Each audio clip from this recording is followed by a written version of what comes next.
Here's what I packed for a 7-day trip to Japan between Tokyo and Okinawa to attend the 50th anniversary of Enagic.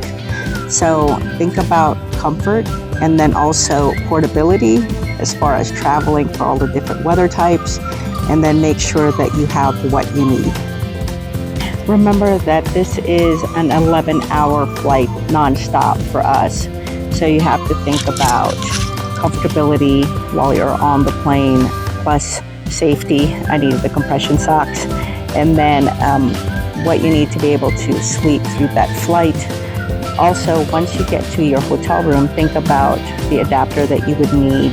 This particular one has one for different types of countries. So Japan and US are fairly the same. It makes it easier, just the voltage is different.